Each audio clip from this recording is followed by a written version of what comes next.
takes him down. Look at this. That's a first in a long, long time. On April 10th, 2010, in Abu Dhabi, heavy underdog Frankie Edgar defeated the greatest lightweight in MMA history to win the UFC lightweight title.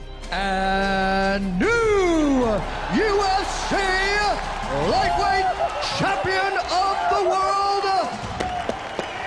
Tom's River, baby! Critics claim the win was a fluke, so just 4 months later, Edgar faced Penn in a rematch for the title. He has already taken BJ down more than he's ever been taken down in his career at lightweight. Once again, an overwhelming underdog, Edgar convincingly beat Penn and successfully defended the UFC lightweight title. This is the story of the ultimate underdog. This is UFC Profile.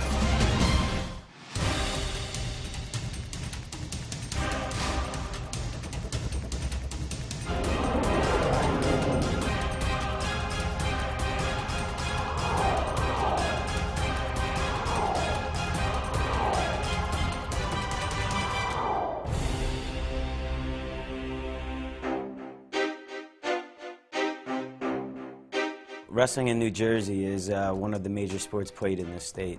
I think it has a lot to do with the blue-collar people, for one.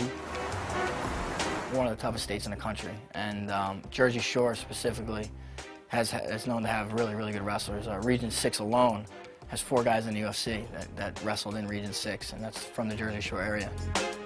Wrestling makes a man out of you. It disciplines you. It teaches you to lose weight. It's your own sport. You go out there, it's one-on-one. Go, Frankie, go! Toms River is pretty much a sports town. Growing up around here, you either wrestled or got in trouble, or a little bit of both. Wrestling, you're a different breed, I think. Special people wrestle, and I think that's for a reason. You know, you got to be mentally tough and physically tough, but more mentally than anything. And I think that's what brought me to wrestling. Growing up, Frankie was a ball of energy. Non-stop, always going. Always had to be doing something. Running, jumping, never could sit still. He was small, and people tend to pick on people that are small. So I think that he always felt like he had to defend himself. That's why we got him in wrestling. And he loved the sport. He liked to fight. Young Frankie took up sports as an outlet for his energy and to keep him out of trouble. He started wrestling at the Toms River Wrestling Club, where instructor Steve Rivera took him under his wing. A 4-time NCAA All-American and 1992 NCAA champion, Rivera began teaching Frankie the intricacies of wrestling. I think Steve, saw definitely the potential in me. I think we're kind of a lot alike, driven people, type A type people. I was also raw at the time, only had a year of experience, and I felt he could, I think he felt he could mold me the way he wanted me to. His implementation of your instruction separates him from a lot of people, any good person that you train. Some guys are great athletes, but not all great athletes are very coachable. His ability to be coachable has made him a great athlete. We had a couple years together before he hit high school, where he ran into one of our local legend coaches, Warren Reed. High School East, when I was, coming in, was definitely the dominant school out of the 3 high schools in Toms River. My biggest attraction to it was Warren Reed, the high school wrestling coach. Legendary wrestling coach Warren Reed has presided over the Toms River East Raiders for the past 32 years. Frankie was always a phenomenal wrestler in the attitude that he had. He had real good work ethics, always trained to better himself. He hated to lose, and when he got troubles, he always came to the coach for advice to better himself. We had a good team. I think that year we were ranked, top 10 in the state, and it was going to be tough to make the lineup. At High School East, I haven't had too many guys that make varsity for 4 years. People didn't know if I was gonna, but I knew that was my goal, was to make the lineup and just be part of something special, be part of that solid team. Underdog is our standard with Frankie, and it's a position we've sat in for as long as I've really known him. I remember coming in that day being nervous, man, real nervous, because everything's riding on that one match, You lose that match, you don't get another match till maybe halfway through the season to see if you make the team. Double, Frankie, double, double!